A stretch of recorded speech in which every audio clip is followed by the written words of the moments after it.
Welcome, everyone. It's a great pleasure, honor to be the first speaker for today. And I love Ali's introduction when he's talking about the idea of a journey. I spent a lot of time working with material by a gentleman named Joseph Campbell, who is renowned for the idea of the hero's journey, and the fact that each of our lives is really an adventure to becoming human. And this is something that Joseph wrote about extensively. What's it like to become fully human? And I'll share a quote of his that I'll poorly paraphrase, but functionally what he said is, the gift of being born is not that you're born human, but you're born with the possibility of becoming fully human. So what I would hope for you today is that you'll experience as part of your time here as this TEDx event that we're spending in Istanbul together, that it'll in some way enhance the journey that you're taking to becoming fully human. And what does that mean? And my conversation with you is about ideas, and specifically decisions, and a different way of thinking about ideas and decisions than how many people have learned about them, which is what I call aesthetic, meaning based in a sensory experience. See, you all made a decision. Somehow you had to get up this morning. You had to find your way here, and you had to be part of this group, and now to be listening to me. And I'm going to surmise that for a great number of the people that I'm speaking with, you decided that you decided. You believe it was your decision to wake up this morning and come here. But none of us make decisions on our own. Our decisions are all collaborative. We're born into a particular place and time. And immediately, probably before we even get out of the womb, we're being enculturated. We're being taught what's right, what's wrong, what to believe, what not to believe, what is real, what is not real. And before we have our own minds, you could say, the minds that we're building and growing are being filled with the ideas of other people. And then we think that those ideas are our ideas. And then we go to school, and the schools continue to reinforce the idea that we have freedom of thought and freedom of thinking as they teach us more about what to think and what to believe. And much of this is based in the absorption of information. And I spend time in schools, and one of the things that's fascinating to me is we live in a world where people like this get together. We talk about collaboration. We talk about finding ways to join one another and become successful in collaborative experiences with one another. And yet, when we do that in school as young children, it's called cheating.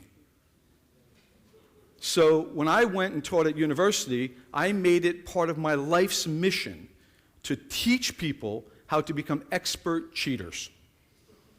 See, I thought it was called collaboration, but the school that I taught at actually still thought it was called cheating, and I didn't care. So what I did is I would give only one test per semester, and it was the whole grade. And here's the way it worked. It was near the end of the year. We had spent the semester together talking with one another, having dialogue and conversation. And then I would say, the test is coming up next week. You need to prepare. And this is the way you need to prepare. You need to go out and have a great night the night before. Get together with friends, have a good meal, have a few drinks. Get to bed at a reasonable hour, because you need to be awake for the test. That's one of its requirements. And then the next thing I said is, bring your books. Bring all the books we did in class, bring them with you. Bring your notebooks. Bring a computer, have a cell phone. So anytime you don't know an answer to a question, find out where that answer is and write it down on the paper. Talk to other people in the class. If you see anybody having trouble answering a question, get up and go over to them and give them the answer. So for me, if I run a class, and what I'm trying to do is teach young adults how to think and behave and operate in the world that I know they're going into, if they don't all get A's on my test, I've done something wrong. How is it possible that in a world of collaboration, when you have a room full of young, intelligent people, that they can't answer 3 or 4 questions correctly if they work together? But instead what we do is we organize our teaching system so that people absorb information and then individually have to regurgitate it. And if they are allowed to speak to one another, it's called cheating. I think it's insane. Then I go into organizations, and they tell me, I work a lot with CEOs and senior executives in companies, and they say to me, Joseph, the biggest problem we have is we cannot find creative people who think for themselves. And I ask them the question, which is for me an obvious question, where do you find these people who aren't creative and can't think for themselves? And they say, we recruit at universities. And I go, that's the problem. And they go, what do you mean? I go, well, think about it. You're recruiting from the universities where they taught people that thinking with one another and actually introducing new ideas into each other's conversation would be a bad thing to do. So by the time you get them, all the creativity that they had when they were in kindergarten has been destroyed. So we have to rebuild it. And this, to me, is something that's really deeply involved in our decision-making process. And for me, leadership and the people who are running our organizations, our social systems, our political systems, the financial systems, or whatever it may be, are really, in some ways, off on a bad course because their fundamental skill has to be decision-making. And what they've been taught is that great leaders make decisions by themselves. Again, for me, a really bad idea. Then they make another conclusion, is that leadership should make decisions based upon information and data. So we should build huge computers and collect all the data we can and then make programs that sort through the data so we can have the most accurate data available to us that we need, except for all the things we don't yet know. See, the things we don't yet know that haven't happened yet aren't in the computer. But every decision that leader makes is about things that haven't happened yet that we don't yet know. And we don't teach our young children, we don't teach our young adults how to think. And part of the reason is because we teach them what thinking is what happens up here. But I happen to know that at least in my mind and my body, this is connected to this. And this whole thing down here below the neck is having all kinds of experiences in the world. It's taking in all kinds of information.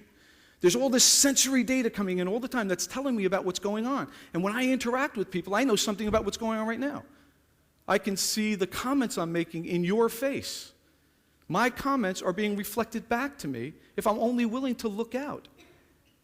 But instead, what I'm supposed to do is make sure I get through all the information in my head as though your job is to be a sponge and absorb it, as opposed to interact with me and share it. So I want you to think about how will you receive the ideas you're hearing today? How will you receive the ideas that you're hearing from me and the ideas that you'll hear from all the other speakers? How will you know for yourself which are the good ones and which are the bad ones? And if the ideas are just ideas, you've been entertained. You might as well have gone to a movie. For ideas to have value, you have to act on them. How will you know which ones are worth you investing in? Making them worthwhile to go from an idea that's out there in the world to something you take in your mind, make sense of it in your own unique way, think about what that means, that's the decision-making part, and then think about what you'll do with it, that's the second part of the decision-making, and then act in the world in relation to it. And part of what you'll be doing, whether you recognize it or not, is you'll be using the feelings you have about the ideas you hear. You'll go, some of these ideas are good ideas. Some of these ideas are bad ideas. You either like what I'm saying or you don't like what I'm saying. And depending on whether you like what I'm saying or you don't like what I'm saying, you'll actually make determinations about whether you think it's true or not. If you don't like what I'm saying, you'll figure out how to make it untrue. You go, I don't like that idea, therefore I'll find a way to make it false. If I say something you really like, you go, that's a really good idea. I'll make it true. And then some of you will take some of the ideas that you hear today from me and other people, and you'll go, that's an idea that's worthwhile enough, I'll actually do something with it. But most people, for most of the ideas, will leave them here in the room and do nothing with them, which, by the way, I think is totally appropriate. I don't think you should be taking every idea from here as though it has great value and you should implement on it. Some of the ideas you'll hear, and maybe some of the things I'm saying to you right now, are just entertainment. But as soon as you let the idea go from your head, through the neck, and into the body, and start taking on life, it starts showing up in the world. When you allow it to become part of what you do with your hands, it starts showing up in the objects that we make and the things that we do. And when we think about leaders who are great at what they do, not only can they take the ideas that they experience in the world, take them in and make sense of them, incorporate them and assimilate them like a good meal, digesting them and making them into part of their own being, they also have the ability to communicate those ideas and share them with others. And part of the essence of what decision-making is the ability to share your ideas in a powerful way with other people so that your ideas spread and become like viruses contaminating the world with a positive forceful energy to move things forward so we don't get stuck where we are. Now, one of the things I like to use as an example is there's an old joke, you could call it, where there's a high wire. And on this wire, there are 10 birds. And one of these birds kind of looks at his other bird friends and, says, burp, burp, which in bird language means, I'm going to fly away. And he's made the decision. And then the question is, after that decision, there were 10 birds, how many birds are left? Right? You guys are all in school, relatively easy mathematics, right? 10 birds, one made a decision, how many are left? People typically say 9 birds. No, there are 10 birds left. The bird only made a decision. It didn't fly away. You get it? The decision only becomes real when action is taken. So how do you translate your ideas into action? Well, that's the gift called your body. That's the gift called being embodied in the world. And this idea of what we call embodied cognition, which is one of my areas of expertise, is how do people actually experience the data that comes into them and make it part of their own lives? What do they do with it to make it real? And what they do is they experience it in bodily form. They actually engage with physical environments around them, the people around them, the things that are happening, and they experience these things through the sensory channels. And they make sense of it in that way. And then all of a sudden, the ideas become more real. And one of the last things I want to talk about for the final part of what I want to share with you is where I think the most important ideas, don't let me interrupt you, are all about how we get into this conversation about where we have information and where we don't. The presumption is, in order to make a decision, we have to know what we're making a decision about. And yet, in most of the instances that we find ourselves, the data is either missing, non-existent, or partial. And so therefore, we're constantly being asked to make informational decisions about things we don't know. We're in complex situations. And that adds another factor into it. Now we have more data, more information than we can keep track of. So we can't use the information as the basis for how we're going to make a decision. And when we look at people who are extraordinary at making decisions in complex situations, in chaos and in crisis, we find that they do a different thing. They don't have the time to go through all the possibilities. When a surgeon is in an operating room and they're in the middle of a surgery and something happens, they can't stop to check out all the possibilities. Could it be this? Could it be this? Could it be this? What's the best choice scenario? What did what's his name say in 1975 about this procedure? There's no time.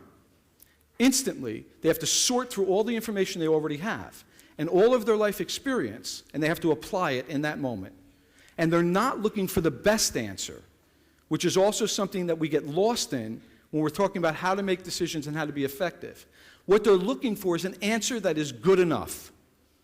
See, in crisis, in chaos, in complexity, an answer that's good enough that allows us to move forward is a better answer than the best answer that takes longer. Because the answer that's good enough gives us new information. Now we take our information, we make a decision that's good enough, and we act in the world. We do something. And now in this thing that we've just done, a whole new set of information, new data appears. And now we can act on the new data as well, using that as a feedback loop to ourselves about what to be doing next.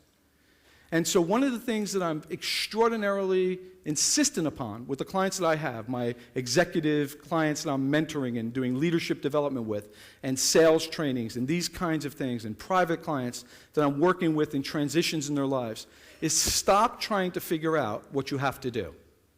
Stop making plans. Stop goal setting. All you need to know is where you're going and what's right next. That's it.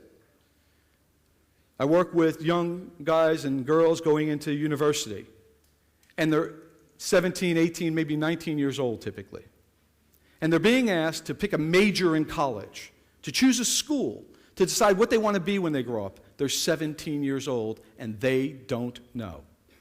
It's an unreasonable, unfair expectation to put on somebody's shoulder at 17 To make a plan to say, I have to go to this university because they have this professor and I'll learn these skills so I can get into this graduate school, so I can get that job, so I can have this career path. It's absurd.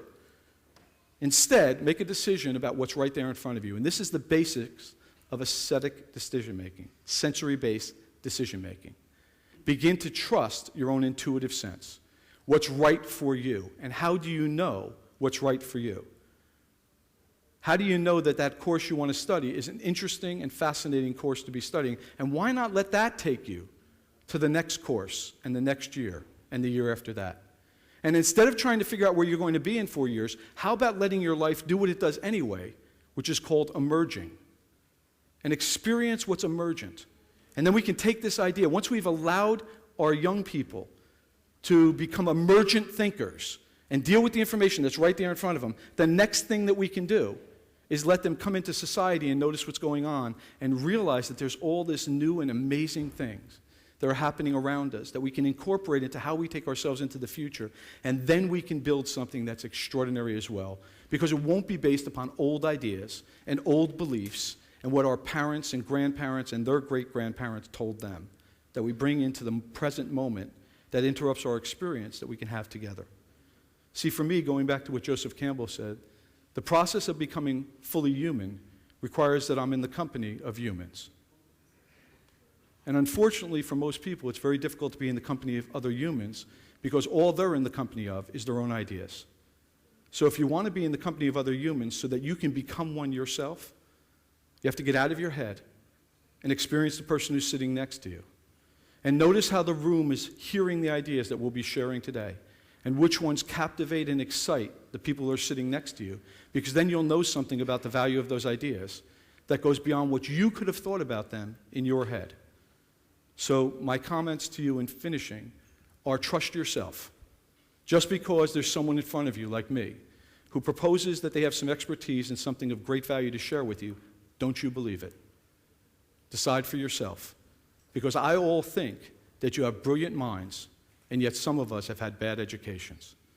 Why don't you just leave that education where it was and trust the mind that you brought here with you this morning?